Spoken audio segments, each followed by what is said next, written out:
Good evening students. तो हमने अपना चैप्टर मर्करी फंजीसाइड्स में छोड़ा था, अब हम यहाँ से स्टार्ट करेंगे। तो मर्करी फंजीसाइड्स जो है, इनमें जो एक्टिव ग्रुप होता है वो मर्करी होता है। तो इसमें ये इनऑर्गेनिक भी होते हैं, ऑर्गेनिक भी होते हैं, और ये बहुत हाईली फंगी टॉक्सिक होते हैं। और इनका सबसे ज्यादा यूज जो होता है सीड ट्रीटमेंट में किया जाता है, और मेनली सीड बॉर्न डिसीजेस के लिए। एंड लेकिन इनकी जो रेसिडुअल टॉक्सिसिटी होती है सॉइल में और प्लांट्स में, उसके कारण इनका जो यूज है वो बहुत कम होते जा रहा है। रेसिडुअल टॉक्सिसिटी क्या होती है?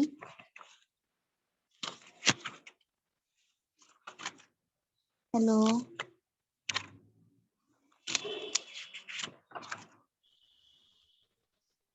Hello. I don't know. No idea. Long time effect. क्या? मैं लॉन्ग टाइम इफेक्ट मतलब इसका एलिमेंटल फॉर्म, जो मतलब इस टाइप के जो फंजीसाइड्स होते हैं, इनका एलिमेंटल इफेक्ट फूड में देखने को मिलता है। देखो, मेनली क्या होता है कि ये जो फंजीसाइड्स होते हैं ये बहुत दिन, तो उससे क्या होता है कि जो हमारे बेनिफिशियल माइक्रो ऑर्गेनिज्म हैं उनके लिए हार्मफुल हो जाते हैं फिर ये। ठीक है। ओके। Okay, ma'am. ओके, अब हम आगे आते हैं। और वैसे जो मरकरी होता है इसको हम सरफेस डिसइंफेक्टेंट के लिए भी यूज करते हैं, वो फिर हम स्टेलाइजेशन वगैरह में देखेंगे। देन मर्क्यूरस क्लोराइड, जिसको कैलोमेल भी कहते हैं, उसको seed treatment and soil treatment के लिए यूज करते हैं। And borax and boric acid को फ्रूट स्टोरेज के टाइम पे यूज करते हैं ताकि फ्रूट डिके ना हो। एंड कैल्शियम हाइपोक्लोराइड, ये कुछ कॉमन है जो कॉमनली यूज होते हैं और थोड़ा इम्पोर्टेंट है। और जैसे कैल्शियम हाइपोक्लोराइट है तो इसको सरफेस स्टेरिलेंट एज अ यूज करते हैं। इनके अदर कुछ यूजेस हैं। देन हम आते हैं मरकरी फंजीसाइड्स। बहुत सारी कंट्रीज में मरकरी फंजीसाइड्स बैन हो गई हैं, और इंडिया में इनका यूज सिर्फ सीड ट्रीटमेंट तक ही रिस्ट्रिक्टेड है, वो भी सिर्फ कुछ ही क्रॉप्स के लिए। तो इसमें इनके वो देख लेना अच्छे से, ट्रेड नेम। जैसे मर्क्यूरी क्लोराइड है, मर्फ्यूजन एंड मर्सिल। It is used for treating potato tubers and propagative materials of other root crops. तो पोटैटो ट्यूबर्स और अदर रूट क्रॉप जैसे राइजोम और शक्कर वगैरह को ट्रीट करने के लिए। Then mercurous chloride, cyclosan MC turf fungicide. Mercurous chloride is limited to soil application in crop protection use because it is phytotoxicity. तो इसको सिर्फ soil application as for soil application use करते हैं, और क्योंकि ये फाइटोटॉक्सिक है। मैम, हाँ, मैम एक बार रेसिडुअल टॉक्सिसिटी रिपीट कर दीजिए, आपकी वॉइस ब्रेक हो गई थी थोड़ी। देखो, रेसिडुअल टॉक्सिसिटी का ये है कि ये जो फंजीसाइड का एक्टिव फॉर्म होता है ये लॉन्ग टाइम सॉइल में एक्टिव रहता है या प्लांट में एक्टिव रहता है। तो ओके उसके मैम। कारण जो बेनिफिशियल माइक्रो ऑर्गेनिज्म होते हैं वो उनको भी वो हार्म करता है। Okay ma'am, thank you.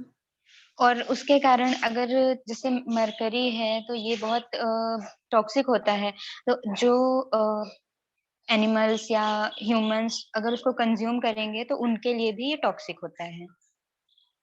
Then हम आते हैं ऑर्गेनोमर्क्यूरियल्स, मिथॉक्सी थाइल मरकरी क्लोराइड, एगेलॉल, एरेटन, एमिसन। इनमें से कुछ बैन भी हो गए हैं। एक बार वो न्यू लिस्ट देख लेना, बैन कौन कौन से हुए हैं। These are used mainly for treatment of seeds and planting materials. और ये जो फंजीसाइड्स हैं इनको ड्राई सीड ट्रीटमेंट या वेट और स्लरी मेथड से सीड ट्रीटमेंट के लिए यूज कर सकते हैं। और 1% सेरासन का 1% सॉल्यूशन हम यूज करते हैं for application of seed treatment. And अगर हमको स्प्रे करना है तो 0.25% कंसंट्रेशन यूज करते हैं. Then ethyl mercury chloride, ceresan and tolyl, ये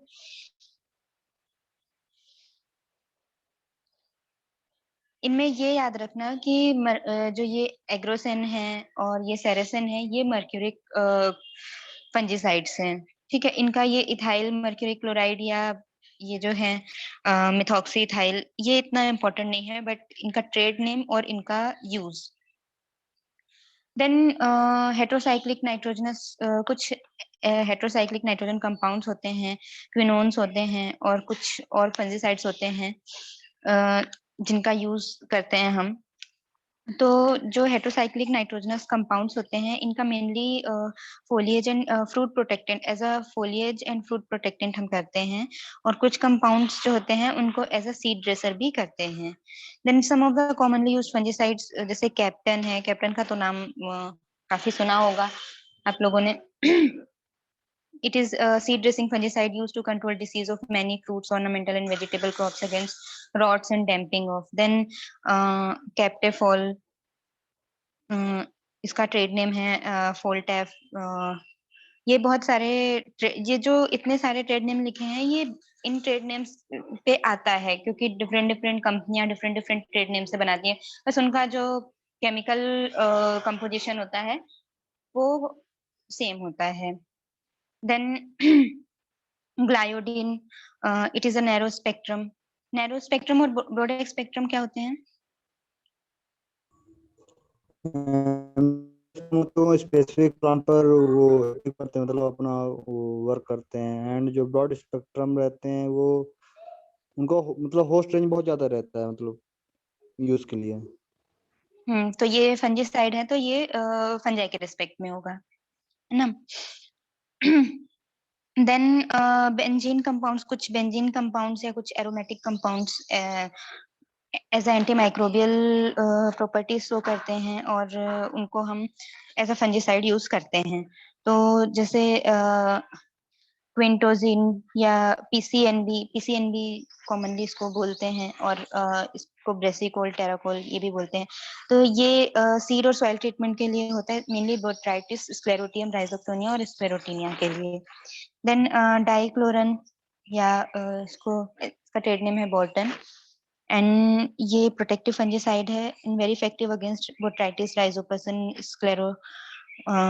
स्क्लेरोटीनिया. Then fenaminosulf, it is Dexon, and ये specific है in protecting germinating seeds and growing plants from seeds as well as soil borne infections. तो ये seed और soil borne infections से जो germinating seeds होते हैं उनको बचाता है, जैसे कि Pythium, Aphanomyces and Phytophthora, इन सब के infections से. Then Dinocap, तो ये केराथिन का नाम भी सुना होगा. It is non-systemic acaricide and control fungicide recommended to control powdery mildews on various fruits and ornamentals. It is also used for seed treatment. तो ये जो फंजीसाइड है ये पाउडरी मिल्ड्यूज वगैरह को भी कंट्रोल करता है. पाउडरी मिल्ड्यूज के लिए अप्लाई करते हैं और सीड ट्रीटमेंट भी करते हैं. Then quinone present naturally in plants and animals, and they exhibit antimicrobial activity, and some compounds are successfully developed and used in plant disease control. तो कुछ compounds quinone के हम plant disease control के लिए use करते हैं उनको isolate करके, जैसे क्लोरेनिल है, इसको स्पर्गोन ट्रेड नेम से आता है, एंड ये mainly seed protectant as a use करते हैं हम for smut of barley and bunt of wheat. Then Declon, it is widely used as protectant. And then organophosphates, तो इसमें हिनोसेन mainly used against pyraclaria for rice blast, and it is effective against corticium sesaci. जैसे then कुछ tin compounds हैं जो जिनमें tin, lead ये सब compounds होते हैं, एक्टिव कंपाउंड्स, कुछ ऐसे ऑर्गेनिक फंजीसाइड्स होते हैं, और इनको प्लांट डिसीज कंट्रोल में यूज किया जाता है, जैसे fentin hydroxide, fentin acetate and fentin chloride. Then कुछ सिस्टेमिक एंड एंटीबायोटिक्स होते हैं। तो सिस्टेमिक फंजीसाइड्स जो होते हैं, ये थोड़ा अच्छे से देखना, सिस्टेमिक फंजीसाइड्स पे क्वेश्चन आता है। देन सिस्टेमिक फंजीसाइड्स क्या होते हैं, या सिस्टेमिक क्या होता है? मैम जो पूरे मतलब कंप्लीट प्लांट को इन्फेक्ट करता है, एंड जाइलम फ्लोएम को इन्फेक्ट करके पूरे प्लांट में फैल जाता है। हाँ, जो पूरे प्लांट में ट्रांसलोकेट हो जाता है ना। तो ऐसे फंजीसाइड्स या ऐसे फंजी टॉक्सिक कंपाउंड जो कि फंगल पैथोजन को कंट्रोल करते हैं, पूरे अगर हम एक पार्ट में भी अप्लाई करें तो वो पूरे पार्ट में ट्रांसलोकेट हो जाते हैं, और अकॉर्डिंग टू दैट वो कंट्रोल करते हैं। देन बहुत सारे फंजीसाइड्स, जो सिस्टेमिक फंजीसाइड्स हैं, वो यूज किए जाते हैं सीड ड्रेसिंग के लिए या फॉर स्प्रेइंग। तो अगर हमको loose smut of wheat control करना है तो हमको सिस्टेमिक फंजीसाइड चाहिए होगा या नॉन सिस्टेमिक चाहिए होगा? सिस्टेमिक। सिस्टेमिक। ओके, हाँ, सिस्टेमिक चाहिए होगा। और उसका पैथोजन कहाँ होता है? एम्ब्रियो पर। एम्ब्रियो में। ओके, एम्ब्रियो पे होता है। तो ऐसा हमको फंजीसाइड चाहिए जो सिस्टेमिक हो, सरफेस या नॉन सिस्टेमिक ना हो, कि जिस पार्ट पे वो पड़े उसी पार्ट पे बस एक्टिव रहे, तो हमको सिस्टेमिक चाहिए होगा। देन कुछ ऑक्जेथिन और उससे रिलेटेड कंपाउंड्स हैं, तो ये सबसे पहले डेवलप हुए थे as a fungicide, and this group of systemic fungicide is also called as carboxamides and carboxylic acid anilides. इनके और भी नाम है। इसमें कार्बोक्सिम और ऑक्सीकार्बोक्सिन सबसे इम्पोर्टेंट है। कार्बोक्सिन को विटावेक्स कहते हैं। विटावेक्स जो होते हैं ये बर्न्स और स्मट के लिए होते हैं, ठीक है। और ऑक्सीकार्बोक्सिन होते हैं, ये प्लांट वैक्स होते हैं, तो ये होते हैं रस्ट के लिए। तो मैंने इसको याद किया था आरपीओ, रस्ट के लिए प्लांट वैक्स, और उसको ऑक्सीकार्बोक्सिन भी बोलते हैं। और बाकी जो दूसरा है वो विटावेक्स कार्बोक्सिन, ये स्मट के लिए होता है, ठीक है।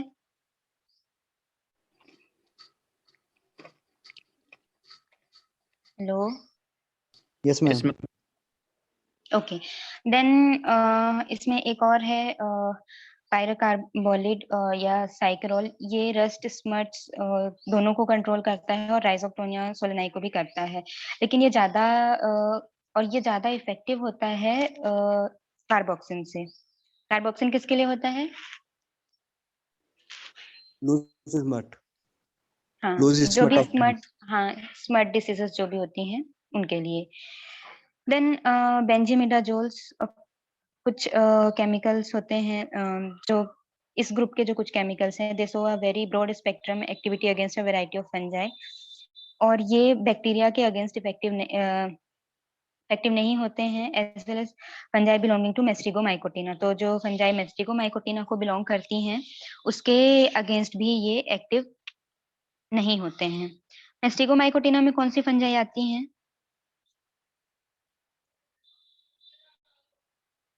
किसमें मैम? बेसिडियोमाइकोटा। मेस्टिगोमाइकोटिना, डाउनी मिल्ड्यू वो मार सकते हाँ, हैं। उमाइकोटा वाली। Okay, yes ma'am.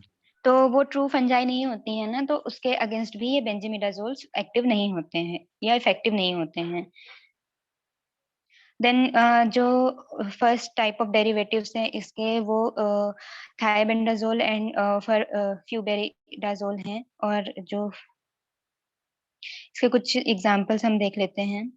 बिनोमिल, ये ट्रेड नेम इसका बेनलेट है, या बाविस्टीन बिनोमिल भी इसका ट्रेड नेम है। एग्रोजिन, तो ये प्रोटेक्टिव एंड इरेडिकेंट फंजीसाइड है with systemic activity, effective against wide range of fungi. Then carbendazim का सबसे ज्यादा यूज किसके लिए करते हैं? मतलब सीड के लिए, या सॉइल के लिए, या स्प्रेइंग के लिए? सीड सीड के लिए कोटिंग, करते हैं। सीड हाँ, प्रोटेक्शन। तो दोनों के लिए। क्या नहीं, जो सीड मोस्ट कॉमन, हाँ, ये बोल रही हूँ, मोस्ट कॉमन जो यूज है वो सीड के लिए करते हैं, बाकी स्प्रे के लिए भी ये बहुत इफेक्टिव है, उसके लिए भी करते हैं।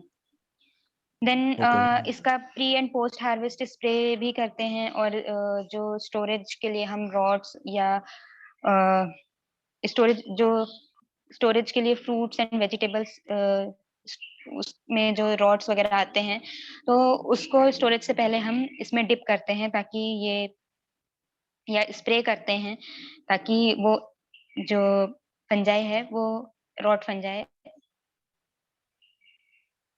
डिसीज कॉज ना कर सके। देन इसको spray, seedling dip, seed treatment, soil drench और post harvest treatment of fruits के लिए भी करते हैं, और ये विल्ट डिसीजेस के लिए भी इफेक्टिव है, जैसे banana wilt, and it controls effectively the sigatoka leaf spot of banana, turmeric leaf spot and rust diseases in many crops. Then thiabendazole, thiabendazole या Myrtec या Tectosteride, ये भी ब्रॉड स्पेक्ट्रम सिस्टेमिक फंजीसाइड है, और ये effective है, जैसे कि बोट्राइटिस, सेरोटोसिस्टिस, सर्कोस्पोरा, कोलोटेट्राइकम, ये सब जो फंजाई हैं, इनके अगेंस्ट ये इफेक्टिव है।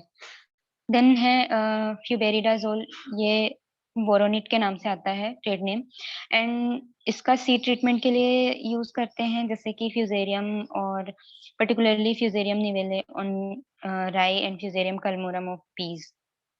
देन थायोफेनेट्स, ये कुछ new group of systemic fungicides हैं, और ये बेस्ड हैं ऑन थायोयूरिया, और ये थायो एलोफेनिक एसिड्स के डेरिवेटिव्स हैं, डीप में नहीं है जरूरत। These fungicides contain aromatic nucleus which is converted into benzimidazole ring of their activity, और इनको कभी कभी जो ये थायोफेनेट्स हैं, तो इनको बेंजीमिडाजोल्स के अंडर भी क्लासिफाई किया जाता है। बेंजीमिडाजोल्स में एक चीज बहुत अच्छे से याद रखना कि ये ओमाइसिटीज के अगेंस्ट इफेक्टिव नहीं है, क्योंकि ये क्वेश्चन आ चुका है। और इनका जो मेन मोड ऑफ एक्शन होता है, वो ये जो फंगल माइटोसिस होता है उसको इफेक्ट करते हैं, उसको इनहिबिट कर देते हैं। और उसको इनहिबिट कैसे करते हैं, ये जो उसमें माइटोसिस के टाइम पे स्पिंडल फॉर्मेशन होता है, उसको अरेस्ट करते हैं। देन थायोफेनेट में टॉप्सिन, ये वेंचुरिया और बोट्राइटिस स्क्लेरोटिनिया के अगेंस्ट इफेक्टिव है। देन टॉप्सिन M70, ये WP का क्या मतलब है? Wettable powder. ओके, हाँ, वेटेबल पाउडर।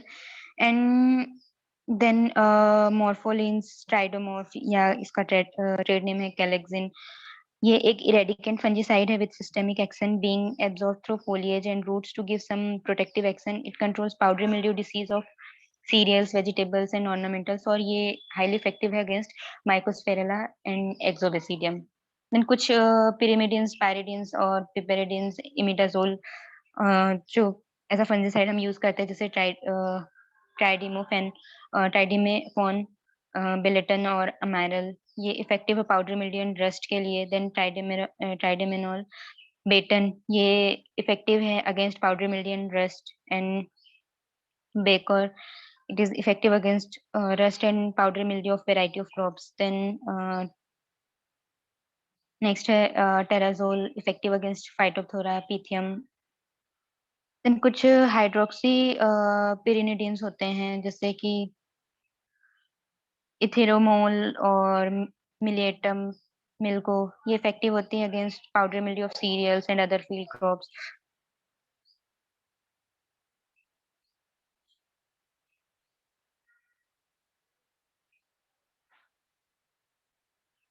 देन कुछ ऑर्गेनो फॉस्फोरस कंपाउंड्स होते हैं, जैसे पायरोजोफॉस, एफ्यूगेन या क्यूरेमिल, ये यूज्ड होते हैं against powder mildew of cereals and vegetable fruits and ornamentals. Then iprobenfos, ये kitazin, and it is used against pyraclaria और rhizae and seed blight of rice. Then piperazine and phenol derivatives. कुछ और systemic fungicides हैं, और ये काफी use भी होती हैं, जैसे मेटल एक्सिल है, इसका ट्रेड नेम है प्रोन 35SD रिडोमिल, ये इफेक्टिव है अगेंस्ट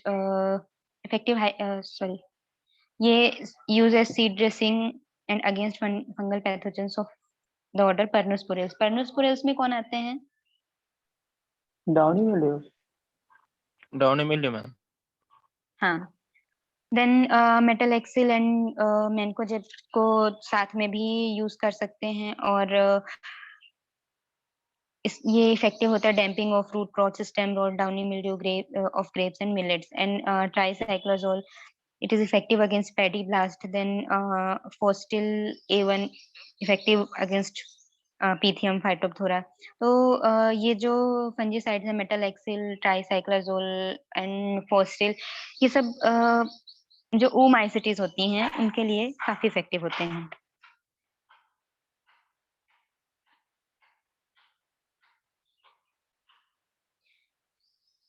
और ये मेनली डीएनए सिंथेसिस और सेल वॉल सिंथेसिस को अफेक्ट करते हैं. जैसे फोस्टिल है, ये डीएनए सिंथेसिस को अफेक्ट करता है. और जो मेटलएक्सिल है वो आरएनए सिंथेसिस को इनहिबिट करता है.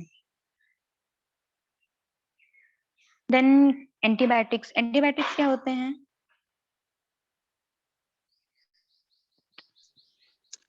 वो ऐसा केमिकल सब्सटेंस होते हैं मैम जो एक माइक्रो ऑर्गेनिज्म या बैक्टीरिया अलग बैक्टीरिया को मारने के लिए बहुत कम कंसंट्रेशन में प्रोड्यूस करता है, या कोई फंगस भी हो सकता है. Okay okay. तो एंटीबायोटिक्स ये जो ऐसे केमिकल सब्सटेंस एक माइक्रो ऑर्गेनिज्म दूसरे के लिए दूसरे को किल करने के लिए जो उसके आसपास होता है प्रेजेंट, ठीक है, उसको किल करने के लिए यूज करते हैं.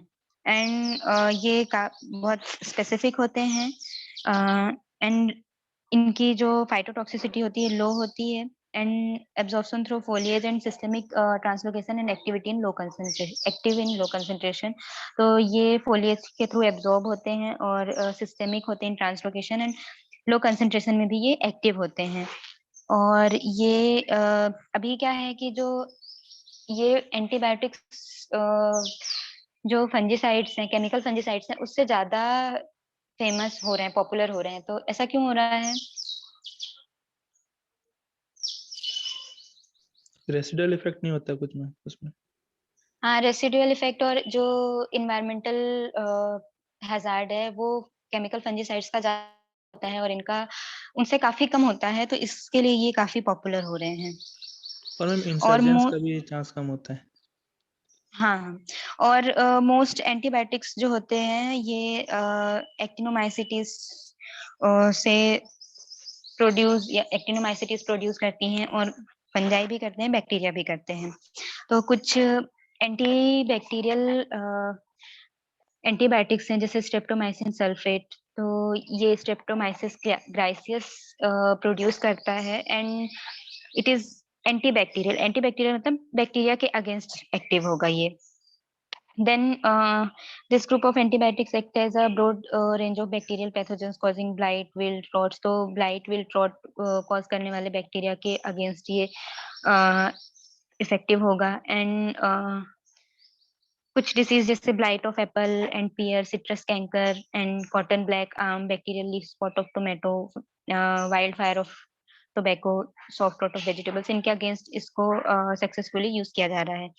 In addition, it is used as a dip for potato seeds pieces against various bacterial rots and disinfectant in bacterial pathogens against. तो इसको जो ये स्ट्रेप्टोमाइसिन सल्फेट है, इसको जो पोटैटो के सीड पीसेस होते हैं या जो पोटैटो के सीड ट्यूबर्स होते हैं उनको उनको बैक्टीरियल रॉट से बचाने के लिए भी यूज किया जाता है as a disinfectant. And beans में यूज किया जाता है, cotton, crucifer, cereals and vegetables. और ये एंटीबैक्टीरियल है बट ये कुछ ओमाइसिटस फंजाई के अगेंस्ट भी इफेक्टिव होता है, जैसे कि foot rot and foot rot mainly phytophthora के अगेंस्ट. Then tetracyclines. तो इसमें बहुत सारी जो स्ट्रेप्टोमाइसिस स्पीसीज हैं तो वो डिफरेंट डिफरेंट टाइप के हैं. तो bacteriostatic, bactericidal and mycoplasmic antibiotic हैं. These are very effective against seed-borne bacteria. और this group of antibiotic is very effective in managing MLO diseases of wide range of crops. तो ये जो mycoplasma like organism से जो diseases होती हैं उनके अगेंस्ट काफी इफेक्टिव हैं. तो जैसे इसमें ऑक्सीटेट्रासाइक्लिन ये इफेक्टिव है यूज एज सॉइल, जब हम as a soil drenching use करते हैं या फिर रूट डिप करते हैं तो क्राउन गॉल डिसीज को ये क्राउन गॉल डिसीज के अगेंस्ट इफेक्टिव होता है. देन जो ऑक्सीटेट्रासाइक्लिन है ये स्ट्रेप्टोमाइसिस राइमोसस से प्रोड्यूस मतलब स्ट्रेप्टोमाइसिस राइमोसस जो है वो प्रोड्यूस करता है. एंड देन कुछ एंटी फंगल एंटीबायोटिक्स हैं जैसे ऑरियोफंजिन, ग्राइसोफल्विन, साइक्लोहेक्सामाइड, ब्लास्टिसिडिन, निस्टेटिन. तो ऑरियोफंजिन जो है it is produced by Streptomyces cinnaminus and variety terricola. Then ये भी प्लांट में जब हम इसको स्प्रे करते हैं और रूट्स में अप्लाई करते हैं या ड्रेंचिंग करते हैं तो प्लांट इसको एब्जॉर्ब करते हैं. एंड ये मेनली कंट्रोल करती है, इफेक्टिव होते हैं जैसे सिट्रस गमोसिस है, Phytophthora powdery mildew and groundnut tikka disease और डाउनी मिल्ड्यू एंड एंथ्रेक्नोज. तो मेनली ये एंटी फंगल है तो ये फंजाई के अगेंस्ट तो इफेक्टिव होगी. देन ग्राइसोफल्विन, ये पेनिसिलियम ग्राइसोफल्वम में डिस्कवर हुई थी फर्स्ट टाइम पे. देन बहुत सारी स्पीसीज हैं पेनिसिलियम की, penicillium patulum, penicillium nigricans, penicillium urticae and penicillium raciborskii. तो इसमें बस पेनिसिलियम ग्राइसोफल्वम अच्छे से याद रखना कि ये प्रोड्यूस करता है और ये कॉमर्शियली अवेलेबल है ग्राइसोफल्विन, फल्विसिन, ग्राइसोविन इनके नाम से. और ये हाईली टॉक्सिक है powdery mildew of beans and roses and downy mildew of cucumber. और इसको अल्टरनेरिया के लिए भी यूज करते हैं in tomato and sclerotinia fructigena in apple and botrytis cinerea in lettuce. Then cycloheximide, ये जब हम जैसे streptomyces griseus and streptomyces noursei इनके मतलब डिफरेंट डिफरेंट स्पीसीज से ये प्रोड्यूस होती है और ये कॉमर्शियली अवेलेबल है as a actidione, actidione PM, actidione RZ and active spray. और ये फंजाई और ईस्ट के लिए भी इफेक्टिव होती है, वाइड रेंज ऑफ फंजाई. और ये फाइटोटॉक्सिक ज्यादा होती है इसलिए इसका यूज कम किया जाता है कि powdery mildew of beans and bunt of wheat के अगेंस्ट और कुछ post harvest rots of fruits के अगेंस्ट इसका यूज किया जाता है. Then blasticidin, it is product of streptomyces griseochromogenes and specifically used against blast disease of rice. और इसको ब्ला एस के नाम से सेल किया जाता है कॉमर्शियली. देन एंटीमाइसिन, तो स्ट्रेप्टोमाइसिस ग्राइसियस एंड स्ट्रेप्टोमाइसिस किटासाउनेसिस ये इसको प्रोड्यूस करते हैं. और भी बहुत सारी स्ट्रेप्टोमाइसिस की स्पीसीज हैं बट इम्पोर्टेंट एक तो ही अच्छे से याद रखना क्योंकि इनके चांसेस रहते हैं मेजबा कॉलम में आने के ज्यादा और स्टेटमेंट में भी. देन ये कसोगामाइसिन, ये स्ट्रेप्टोमाइसिस कसोगेनेसिस प्रोड्यूस करता है या उससे ऑब्टेन होता है एंड ये स्पेसिफिक होते हैं अगेंस्ट राइस ब्लास्ट डिसीज. ये जो कसोगामाइसिन है ये राइस ब्लास्ट से के रिस्पेक्ट में इस पे भी क्वेश्चन आ चुका है. Then thiolutin, it is produced by Streptomyces albus and is effectively used to late blight of potato and downy mildew of cruciferous vegetables. Then endomycin, तो Streptomyces indus इसको प्रोड्यूस करता है और leaf rust of wheat and fruit rot of strawberry के against इसको use किया जाता है. Then bulbiformin bacillus subtilis bacteria से प्रोड्यूस करता है और विल्ट डिसीजेस के अगेंस्ट इसको यूज करते हैं. Then nystatin first antifungal antibiotic था and it is used by streptomyces noursei and successfully used against anthracnose disease of banana and beans. और डाउनी मिल्ड्यू ऑफ कुकुरबिट्स के लिए भी यूज कर सकते हैं. और As a post-harvest dip, it effectively reduce brown rot of peach and anthracnose of banana in storage rooms. और इसको माइकोस्टेन एंड फंजीसाइड के नाम से कमर्शियली अवेलेबल है. देन यूरोसाइडिन, स्ट्रेप्टोमाइसिस एनएनडी से ये ऑब्टेन होता है और इफेक्टिव होता है अगेंस्ट कोलेटोट्राइकम एंड हेलमिंथोस्पोरियम. देन कुछ मेथड्स हैं, methods of allocation of fungicide, precaution and safety measures while handling. तो क्या क्या प्रिकॉशंस होने चाहिए जब फंजीसाइड को अप्लाई करते हैं, केमिकल या बायोलॉजिकल, जो भी फंजीसाइड्स हैं उनको अप्लाई करने में क्या क्या होने चाहिए?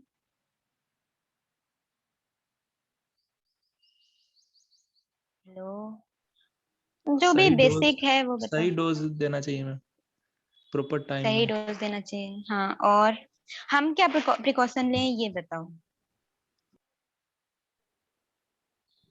Use of glove, mask. Ma'am हाँ, ग्लव्स, मास्क. और मैम जब हवा तेज चल रही है तब नहीं डालना चाहिए, स्प्रे नहीं करना चाहिए. हाँ, एंड बारिश के टाइम पे नहीं डालना चाहिए. जैसे मॉर्निंग टाइम हाँ, पर spray नहीं करना चाहिए क्योंकि इस टाइम पर पॉलिनेशन होता है इंसेक्ट के द्वारा. हाँ. और और मैम एप्लीकेशन के 2-3 दिन या 4 दिन के अंदर उसमें से कोई हार्वेस्ट करके कंज्यूम नहीं करना चाहिए. हाँ. और ठीक है. और जो साइट होती है जहाँ पे वो इन्फेक्शन होता है, कोशिश करना चाहिए कि उस साइट को ही उस साइट पे ही हम अप्लाई करें, है ना. और जब हम सीड ट्रीटमेंट करते हैं तो हमको ध्यान रखना चाहिए कि उसको हम इनहेल ना करें या डायरेक्ट हमारे स्किन के कांटेक्ट में ना आए, या फिर जब हम सीड ट्रीटमेंट करते हैं तो डायरेक्ट सनलाइट के कांटेक्ट में ना नहीं आना चाहिए वो.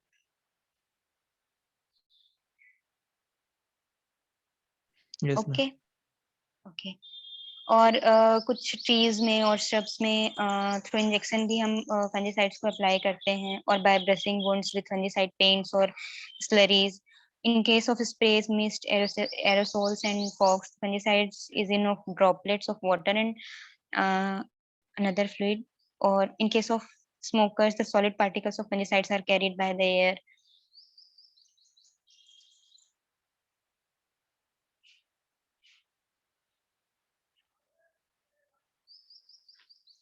और जो प्रोटेक्टिव फंजीसाइड्स हैं तो उनको हमको एज अ प्रोटेक्शन ही यूज करना चाहिए जनरली, कि पैथोजन के एंट्री से पहले यूज करें. एंड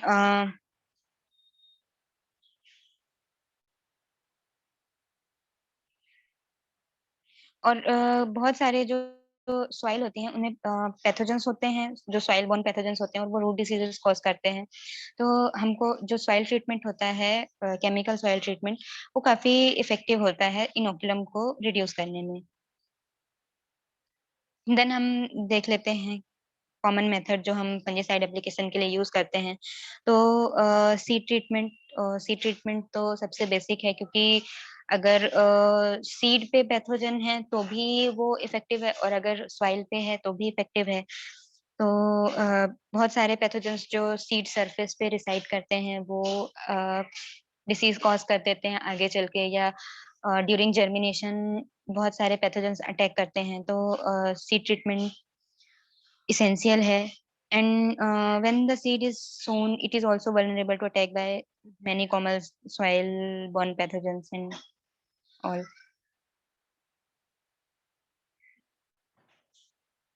और जहाँ पे इन्फेक्टिव सॉइल होती है वहाँ पे तो सीड ट्रीटमेंट कंपलसरी ही करना चाहिए, ताकि सीड ट्रीटमेंट करने से एक फायदा ये भी होता है कि जो फर्दर हमको स्प्रे वगैरह करना होता है उसके जो चांसेस होते हैं वो काफी कम हो जाते हैं.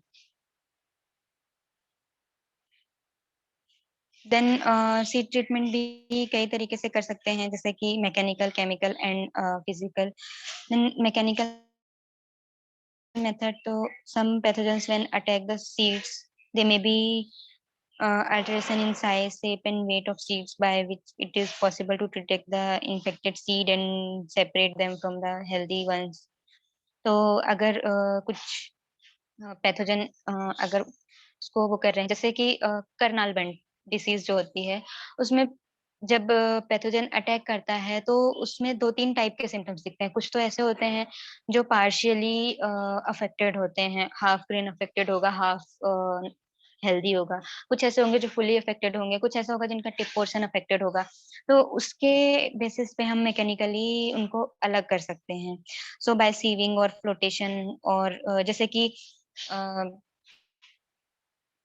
जो सिस्ट होते हैं, है ना? तो अगर सीड में सिस्ट प्रेजेंट है तो हम उसको अगर फ्लोटेशन मेथड यूज करते हैं तो उसको वो कर सकते हैं, रिमूव कर सकते हैं। Then infected grains may be easily separated. Such mechanical separation eliminates infected grains.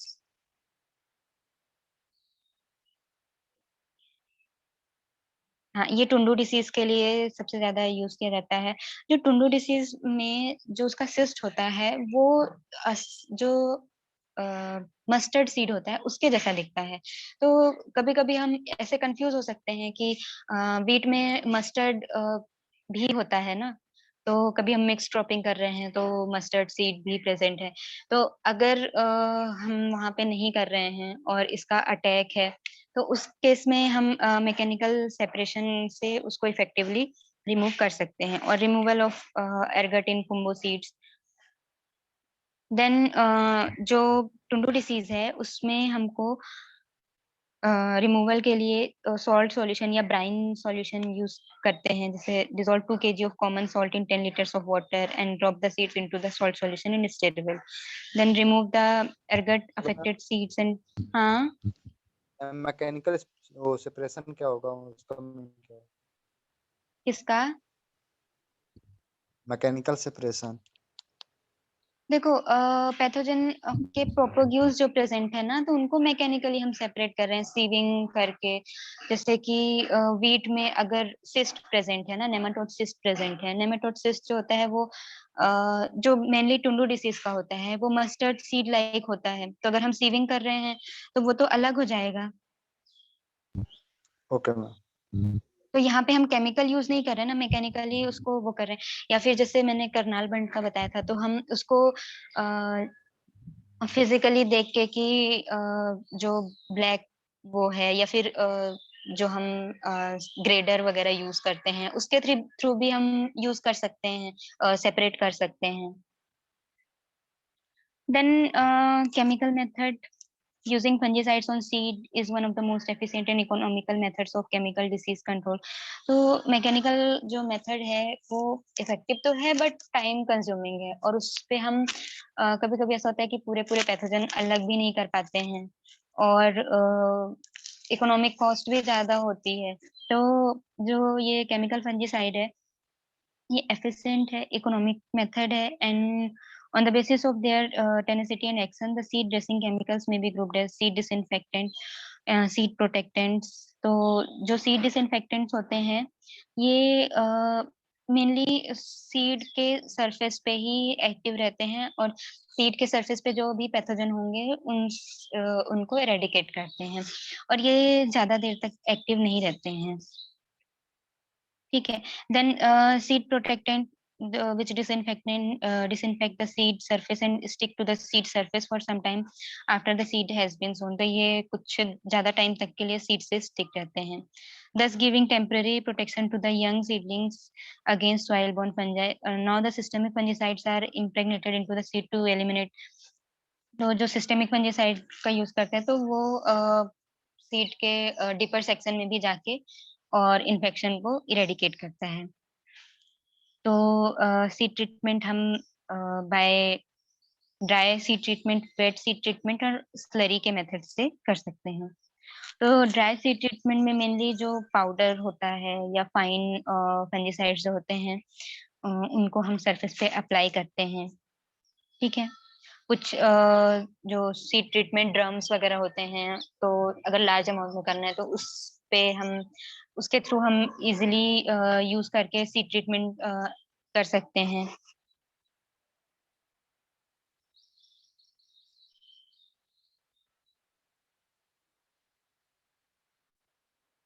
और जो ड्राई सीड ट्रीटमेंट है उसको dry rotary seed treating drums में करते हैं। एंड उसमें करने का ये होता है कि वो काफी अच्छे से वो रोटेट होता है ना ड्रम, तो काफी अच्छे से सीड मिक्स हो जाते हैं। कभी हम हाथ से या अदर मेथड से भी अप्लाई करते हैं तो इफेक्टिव नहीं होता है, मेनली हाथ से उतना इफेक्टिव नहीं होता है।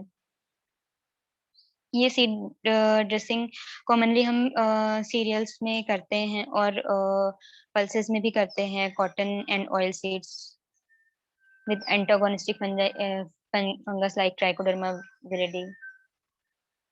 Then dry seed treatment in paddy, तो पैडी में हम जैसे कि थायरम, कैप्टन या कार्बोक्सिम या ट्राइसाइक्लोजोल ये सब का यूज करते हैं। और सोइंग या स्प्राउटिंग के 24 आवर्स पहले सीड को ट्रीट करना चाहिए। अच्छा, फंजीसाइड, इंसेक्टिसाइड और राइजोबियम, इनको अगर हमको ट्रीट करना है चिकपी में, तो हमको पहले किसको अप्लाई करना होगा? Rhizobium, Some fungicide. Fungicide, insecticide and last में राइजोबियम। Right. ओके, हाँ। देखो, ये एक FIR मेथड होता है, तो क्योंकि अगर हम राइजोबियम पहले अप्लाई करेंगे तो जो फंजीसाइड होगा वो राइजोबियम को किल कर सकता है ना, चांसेस होते हैं। तो इसलिए, या फिर इंसेक्टिसाइड उसको हार्मफुल इफेक्ट कॉज कर सकता है या उसको इनएक्टिवेट कर सकता है कुछ टाइम के लिए। तो हम सबसे पहले fungicide, then insecticide, then rhizobium apply करते हैं। देन वेट सीड ट्रीटमेंट, तो इसमें मेनली फंजीसाइड का सस्पेंशन बनाते हैं वाटर में। जनरली हम जो फील्ड रेट होता है, जो फील्ड में अप्लाई करते हैं फंजीसाइड्स वगैरह, उसी के जैसा ही सस्पेंशन बनाते हैं। And then dipping the seeds और सीडलिंग्स और propagative materials for specified time. The seeds cannot be stored and the treatment has to be done before sowing. तो उसके बाद हम सीड को स्टोर नहीं करते हैं और ट्रीटमेंट करने के बाद हम सोइंग कर देते हैं। जैसे कि राइस में हम नर्सरी, जब राइस प्लांट को अप्रूट करते हैं और उसकी रूट्स को डिप करते हैं और उसके बाद फिर डायरेक्ट ट्रांसप्लांटिंग कर देते हैं। और कुछ जैसे कि tubers, corms, sets, rhizome bulbs which are not amenable to dry or slurry treatment, तो उनमें हम वेट ट्रीटमेंट करते हैं। देन सीड डिप, और इसमें भी हैं,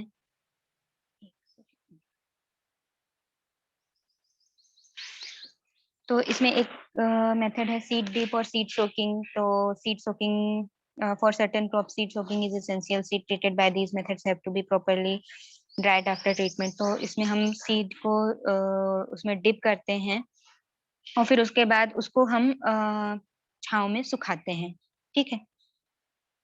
और जब हम उसको डिप करते हैं तो जो फंजीसाइड होता है उसके सीड के ऊपर एक लेयर बना लेता है, जिससे जो सॉइल बोर्न पैथोजेंस होते हैं वो इन्वेड नहीं कर पाते हैं। जैसे इन पैडी तो हम कार्बेंडाजिम या ट्राइसाइक्लोजोल का सॉल्यूशन बनाते हैं 2 ग्राम पर लीटर। एंड देन उसको 2 आवर्स तक सोक करते हैं and drain the solution and keep the seeds for sprouting. तो उसके बाद उसको स्प्राउटिंग के लिए रख देते हैं। Then seed dip treatment in wheat, तो 0.2% ऑफ कार्बोक्सिन सॉल्यूशन बनाते हैं और 6 आवर्स के लिए सीड को सोक करते हैं। ये टाइम और जो सॉल्यूशन है वो वेरी करता है, बाकी मेथड लगभग सेम रहती है। फिर उसके बाद उसमें जो पैडी है उसको स्प्राउटिंग के लिए हम कुछ देर के लिए छोड़ते हैं सोइंग से पहले, और जो वीट है उसमें उसको कुछ देर ड्राई करते हैं before sowing. Then seedling dipping और रूट डिपिंग, तो कुछ वेजिटेबल एंड फ्रूट्स में सीडलिंग डिपिंग करते हैं by using copper oxychloride carbendazim for 5 minutes to protect against seedling blight and rots. Then rhizome dipping जैसे जिंजर, टर्मरिक वगैरह में करते हैं। तो जो रॉट होते हैं, राइजोम रॉट, उसको एलिमिनेट कर सकते हैं। देन सेट डिप और सकर डिप, तो शुगर केन में सेट डिप करते हैं या फिर बनाना या पाइनएप्पल में शक्कर डिप करके। देन स्लरी ट्रीटमेंट, तो स्लरी ट्रीटमेंट में मेनली हम स्लरी स्लरी मतलब थोड़ा वो सॉल्यूशन थिक रहता है ना, पेस्ट लाइक रहता है। And the required quantity of fungicide slurry is mixed with the specified quantity of seed so that during the process of treatment slurry gets deposited on the surface। तो जो slurry होती है वो treatment के time पे seed के surface पे deposit हो जाती है और एक कोट टाइप का बना लेती है। Almost all the seed processing units have slurry treaters. In these slurry treaters, the requisite quantity of fungicide slurry is mixed with specified quantity of seed before the seed lot is bagged। तो bagging के पहले हम जो seed processing units होती हैं उसमें slurry ट्रीटर्स होते हैं, उसको सीड को ट्रीट किया जाता है बिफोर बैगिंग।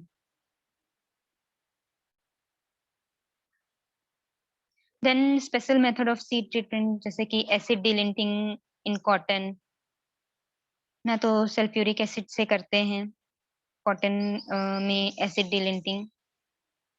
अगर हम सॉल्यूशन यूज करते हैं तो हम सल्फ्यूरिक एसिड करते हैं, और गैसियस फॉर्म में किससे करते हैं? Hello, SO2। SO2 या HCl? Yes ma'am, yes ma'am, अच्छा। हाँ, तो अगर हम सॉल्यूशन फॉर्म में कर रहे हैं तो सल्फ्यूरिक एसिड से करते हैं, और अगर हम गैसियस फॉर्म में करते हैं तो HCl से करते हैं। देन सॉइल ट्रीटमेंट, तो सॉइल में जैसे काफी पैथोजेंस होते हैं, तो सीड और सीड के अलावा सॉइल ट्रीटमेंट भी करते हैं हम सॉइल बॉर्न डिसीजेस से प्रोटेक्ट करने के लिए सीड्स को। तो सॉइल ड्रेंचिंग करते हैं, ब्रॉडकास्टिंग, सॉइल ड्रेंचिंग में broadcasting, furrow application, fumigation and chemigation. तो सॉइल ड्रेंचिंग में मेनली डैम्पिंग ऑफ और रूट रॉट इन्फेक्शन के लिए करते हैं। ठीक है, ये इफेक्टिव जनरली होता है जो फ्रूट्स वगैरह होते हैं, क्योंकि उसके साइड साइड में हम इफेक्टिवली सॉइल ड्रेंचिंग कर सकते हैं। देन ब्रॉडकास्टिंग, तो जो ग्रेनुलर फंजीसाइड्स होते हैं या जो पेलेट्स होते हैं उनको हम प्लांट के साइड में ब्रॉडकास्ट करते हैं। देन फरो एप्लीकेशन, तो अगर कभी ऐसा होता है कि जो डायरेक्ट एप्लीकेशन होता है फंजीसाइड का वो प्लांट के लिए फाइटोटॉक्सिक होता है, तो वहां पे हम फरो एप्लीकेशन करते हैं, जैसे to control powdery mildew of tobacco where the sulphur dust is applied in the furrows. Then fumigation, तो volatile toxic such as methyl bromide, chloropicrin, formaldehyde, and VAPM are the best chemical stimulants to for soil to kill fungi and nematodes as they penetrate the soil efficiently। तो soil में जो fungi और nematodes होते हैं उनको eradicate करने के लिए फ्यूमिगेशन करते हैं। एंड नॉर्मली नर्सरी एरियाज में करते हैं, ग्लास ग्लास हाउस में, क्योंकि इतने बड़े फील्ड पे फ्यूमिगेशन इतना इजी भी नहीं होता है। The fumigant is applied to the soil and covered by thin polythene sheet for 5 to 7 days and removed। तो फ्यूमिगेंट को सॉइल में अप्लाई करके 5 से 7 दिन के लिए उसको पॉलीथीन शीट से कवर कर देते हैं। जैसे मेनली जो यूज करते हैं फॉर्मल्डिहाइड का करते हैं। The treated soil was irrigated and used 1 or 2 weeks later। Then VAPM is normally sprinkled on the soil surface and covered। Volatile liquid fumigants are also injected to a depth of 15 to 20 centimeter using subsoil injectors. तो subsoil injectors का use करके हम कुछ कुछ places पे उसको inject कर देते हैं, तो वो वोलेटाइल नेचर के होते हैं तो और पार्ट्स में स्प्रेड हो जाते हैं। देन कैमिगेशन, तो फंजाई को डायरेक्टली हम इरिगेशन वाटर के साथ मिक्स कर देते हैं। तो ये जनरली स्प्रिंकलर और ड्रिप इरिगेशन में यूज करते हैं। देन फोलियर एप्लीकेशन, तो स्प्रेइंग करते हैं, डस्टिंग करते हैं। स्प्रेइंग और डस्टिंग तो पता है ना। मैम कैमिगेशन एक बार वापस से बता दीजिए। कैमिगेशन में जो इरिगेशन वाटर होता है उसी के साथ हम जो फंजीसाइड्स होते हैं, केमिकल फंजीसाइड, उसको मिक्स कर देते हैं। जैसे जब हम ड्रिपर्स वगैरह यूज करते हैं तो ड्रिपर्स से पहले हमको एक टैंक होता है, उसके थ्रू सारे ड्रिपर्स कनेक्टेड होते हैं, तो उस टैंक पे ही हम मिक्स कर देते हैं। ठीक है, ओके मैम। ओके। देन जो स्प्रेइंग होती है ये मोस्टली यूज की हेलो जाती है। और हाँ, हेलो मैम, वो केमिकेशन और फर्टिगेशन सेम ही होता है क्या? नहीं नहीं, देखो केमिकेशन में हम फंजीसाइड यूज करेंगे और फर्टिगेशन में हम फर्टिलाइजर्स यूज करेंगे। अच्छा, ओके।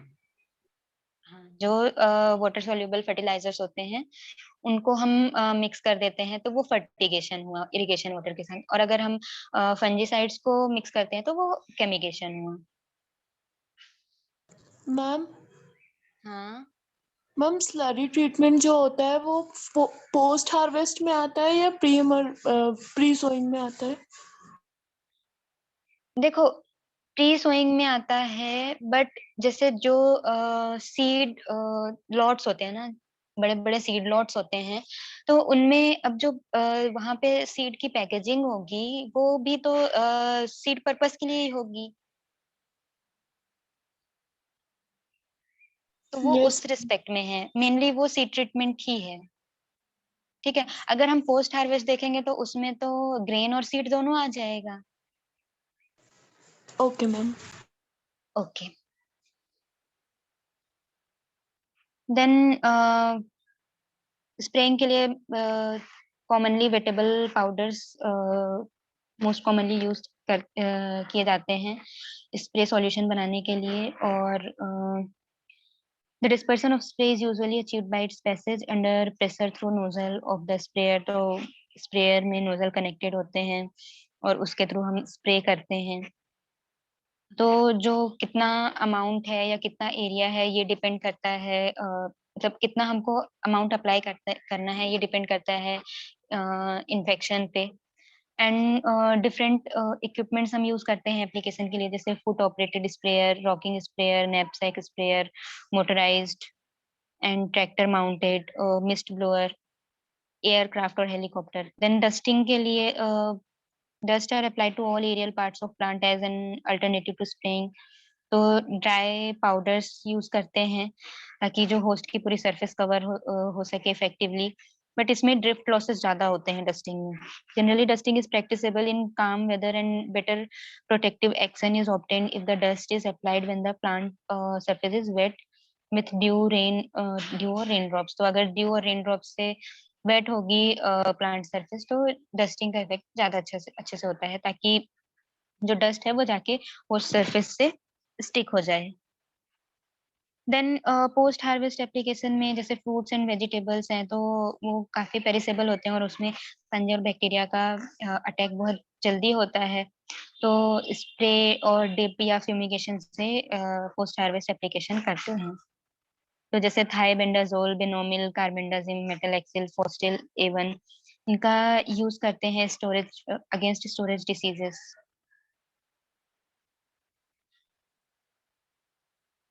देन कुछ स्पेशल मेथड्स हैं एप्लीकेशन की, ट्रंक एप्लीकेशन और ट्रंक इंजेक्शन।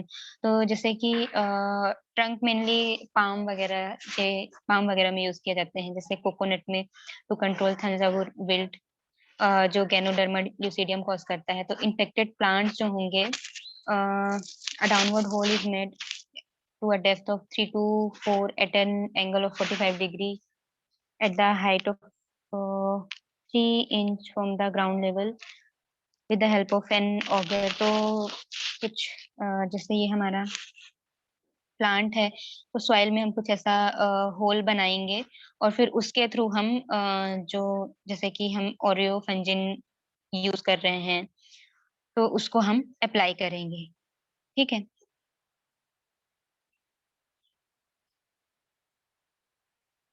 और जब अप्लाई कर देंगे उसके बाद उस होल को हम कवर कर देंगे। Then root feeding, the root feeding is also adopted for the control of Thanjavur wilt of coconut. Instead of trunk application, the root region is exposed effectively. Growing young root is selected and given a slanting cut at the tip। तो जो young root होती हैं उनके tip पे हम slanting cut लगाते हैं और फिर वहां से इंसर्ट करते हैं जो भी हमारे फंजीसाइड्स होते हैं, और उसके बाद उसको पॉलीथीन बैग से रैप कर देते हैं। देन स्यूडो स्टेम इंजेक्शन, जैसे बनाना में तो controlling of aphid vector ma'am एक बार बंची टॉप ऑफ वापस से रूट फीडिंग बता दीजिए। रूट फीडिंग में मेनली क्या करते हैं, जो यंग रूट्स होती हैं, क्योंकि जो यंग रूट्स का जो टिप होता है, जैसे ये एक रूट है तो इसका जो टिप होता है इस पे हम स्लैंटिंग कट लगाते हैं और एक पॉलीथीन बैग लेते हैं जिसमें फंजीसाइडल सॉल्यूशन है, उसको यहाँ से हम वो कर देते हैं, मतलब अटैच कर देते हैं और उसको टाई कर देते हैं। तो वो धीरे धीरे रूट का काम है एब्जॉर्प्शन, तो वो धीरे धीरे एब्जॉर्ब हो जाएगा।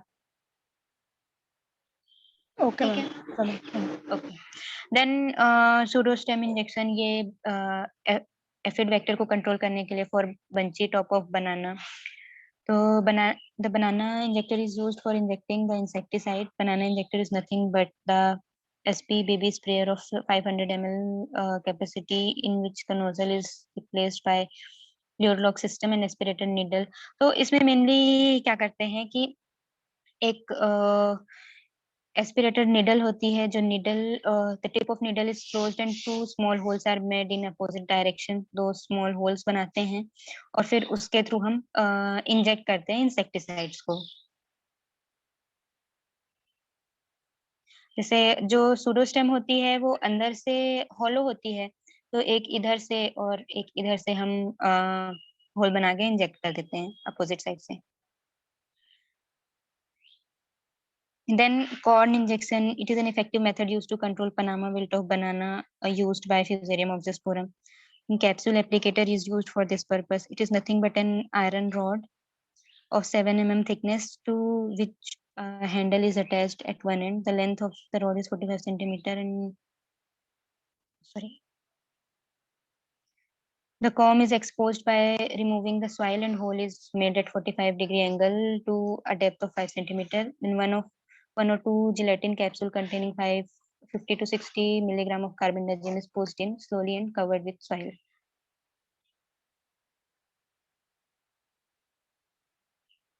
मैम ये समझ नहीं आया। देखो इसमें क्या करते हैं, जैसे होल्स, एक सेकेंड, ये स्टेम है ना, इसमें 45 डिग्री एंगल पे होल बनाते हैं और उसके बाद जो कैप्सूल्स होती हैं आयरन कैप्सूल्स, उसमें हमारा जो कार्बेंडाजिम होता है उस कार्बेंडाजिम को यहाँ से हम इंसर्ट कर देते हैं। तो मैम ये और इससे पहले एक और इसके जैसे ही आया था, सेम ही तो है। तो उसमें हम इंजेक्शन कर रहे हैं। अच्छा, इसमें आयरन और रॉड यूज हो रही है। हाँ, ठीक है। और मेनली जो कॉर्म होता है ना, ये तो स्टेम का है। जो कॉर्म होता है मतलब जो वो जैसे ये उसके कॉर्म्स होते हैं ना जो अंडरग्राउंड होते हैं, उसमें ये करते हैं। अच्छा अच्छा अच्छा। ठीक है, उसमें ऐसा एंगल 45 डिग्री के एंगल से होल बनाते हैं और फिर वहां से हम कैप्सूल को इंटर करते हैं और उसके बाद उसको उस पोर्शन को कवर कर देते हैं। Yes, Then pairing and pralinage, it is used to control Fusarium wilt and burrowing nematode of banana. The roots as well as a small portion of comb is removed or chopped off with a sharp knife and the sucker is dipped in 0.1% carbendazim solution for 5 minutes. Then the sucker is dipped in clay slurry and furadin granules are sprinkled over the comb at the rate 40 ग्राम पर comb। तो इसमें क्या करते हैं mainly कि जो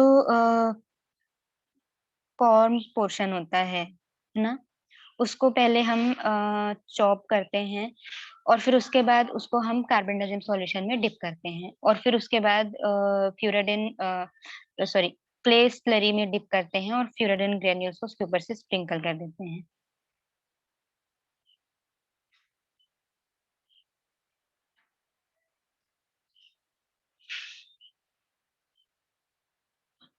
ठीक है, तो फिर आज की क्लास यहाँ खत्म हुई। हाँ मैम, जो आपने FIR बताया था फंजीसाइड के बीच में गैप कितना रखते हैं मैम? देखो गैप तो डिपेंड करता है स्पीसीज टू स्पीसीज। और देखो ड्राई होने तक तो वेट करते ही हैं हम, जैसे अगर हमने फंजीसाइड अप्लाई किया तो उसको ड्राई होने तक वेट करेंगे।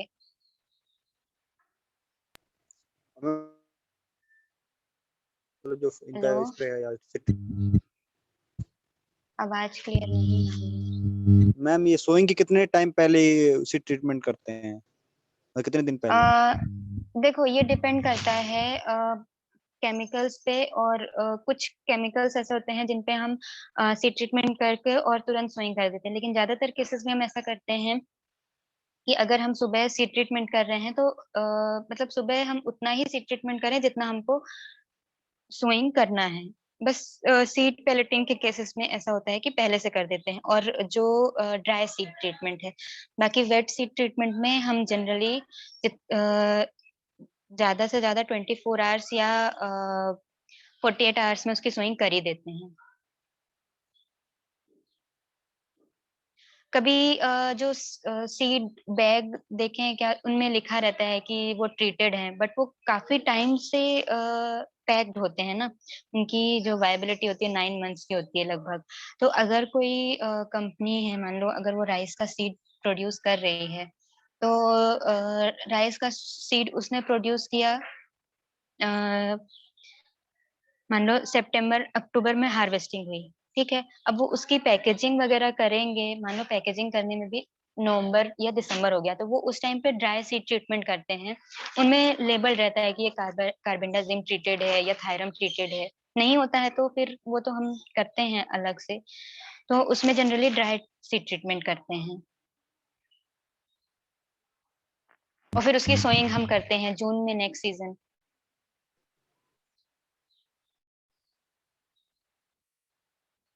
Hello, yes ma'am. Okay okay, next class में वर्टिकल और हॉरिजॉन्टल रेजिस्टेंस अच्छे से पढ़ के आना, ये बहुत इंपॉर्टेंट टॉपिक है पैथोलॉजी का, तो वो पढ़ेंगे। और इस जो संडे टेस्ट होगा वो बैक्टीरिया पे होगा। ऐसे तो वैसे हाँ, एच से तो बेसिक बैक्टीरिया का जो पोर्शन है, बैक्टीरिया का स्ट्रक्चर, रिप्रोडक्शन, उसका न्यूट्रिशन और उसका क्लासिफिकेशन। मैम हाँ मैम वो जो सीड में इस बार का टेस्ट का है सिलेबस, बेसिक सीड, मैम उसमें मतलब वो जो आपने बीच में पीडीएफ्स वगैरह पढ़ाए थे सारे रिप्रोडक्शन रिलेटेड और वो सब आएगा क्या? सीड में, यस मैम, सीड टेक्नोलॉजी में ना। सीड टेक्नोलॉजी की क्लासेस मैं नहीं लेती हूँ, तो मुझे उसके बारे में आइडिया नहीं है। के लिए आयुषी मैम से कांटेक्ट करना। Yes ma'am. ओके ये पीडीएफ सेंड कर दीजिए ग्रुप में। ओके। Hello ma'am. हाँ मैम ये जो फंजीसाइड है और एंटीबायोटिक्स है, इनका मोड ऑफ वर्क भी या मोड ऑफ एक्शन वो भी करना है क्या? नहीं नहीं, वो इतना इम्पोर्टेंट नहीं है, बस ये अपने नॉलेज के लिए है, क्योंकि जैसे कुछ फंजीसाइड्स हैं वो सेल वॉल पे अटैक करती हैं, तो अगर वो जो ट्रू फंजाई उसी के सेल वॉल पे अटैक करेंगी, है ना, तो वो यस ओमाइसिटीज पे इफेक्टिव नहीं होती हैं। बस वो उसके लिए है, यस अपनी मैम। अंडरस्टैंडिंग के लिए। और मैम इसमें से यदि स्टेटमेंट वाइज क्वेश्चन आया तो कैसे टाइप का आएगा?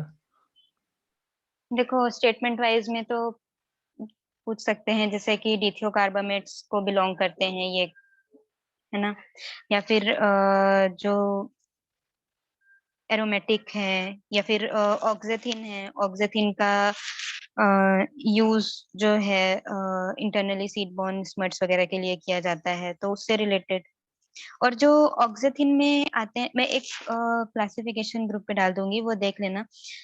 कार्बोक्सिम और ऑक्सी कार्बोक्सिम जो होते हैं, ये सिस्टेमिक फंजीसाइड्स हैं, है ना, यस मैम। ये ऑक्जेथिन ग्रुप में आते हैं। और जो कार्बोक्सिम था वो फर्स्ट फंजीसाइड था जो वॉन स्मेलिंग एंड कल्का है, क्या कुल्का, जो भी उन्होंने आइडेंटिफाई किया था और यूज यस किया मैम। था। और कुछ ऐसे भी आ सकते हैं, जैसे कसुगामाइसिन है, कसुगामाइसिन राइस ब्लास्ट के लिए यूज करते हैं, देन कसुगामाइसिन इस क्लास पे आता है, तो ऐसे भी आ सकते हैं। Yes ma'am, yes ma'am. और मैम सारे ट्रेड नेम याद रखने हैं क्या? नहीं नहीं, कुछ हैं जिनको अच्छे से देख लेना, जैसे कि जो मेनली क्रॉप में यूज होते हैं, वैसे यूज तो सभी होते हैं पर जो मोस्ट कॉमनली यूज होते हैं। मैम थोड़ा ग्रुप और में कुछ मेंशन जो, कर दीजिएगा वो वाला, कौन कौन सा हाँ, मतलब और स्ट्रेस जो देके कुछ पढ़ना है। होते हैं मतलब जो न्यू होते हैं ना, जैसे कि फॉस्टिल A1 का क्वेश्चन आया था, तो ये अभी ऐड हुए हैं रिसेंटली, तो इन पे क्वेश्चन आ जाते हैं। Yes ma'am. और मैम ये फॉसिटिल एल ये एमबी डायरेक्शनल होता है ना मैम? हाँ, ये एमबी डायरेक्शनल होता है। Okay ma'am. एम्बेडेड मतलब मैं आवाज क्लियर नहीं है। मैम एमबी डायरेक्शनल का मतलब क्या है? देखो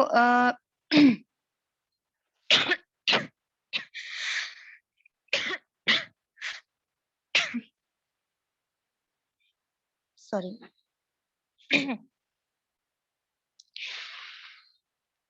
देखो कुछ फंजीसाइड्स जो होते हैं वो क्या होते हैं कि, कैसे एक्सप्लेन करूं मैं, मतलब उनको एज अ क्यूरेटिव या प्रिवेंटिव भी यूज कर सकते हैं, और मतलब क्यूरेटिव और प्रिवेंटिव दोनों समझ गए ना, कि प्रिवेंशन के लिए भी यूज करते हैं और उनको क्योर करने के लिए भी यूज करते हैं। Hello. Yes ma'am, okay ma'am. मतलब पैथोजन आने के बाद भी और पैथोजन आने से पहले भी। Okay ma'am, thanks ma'am.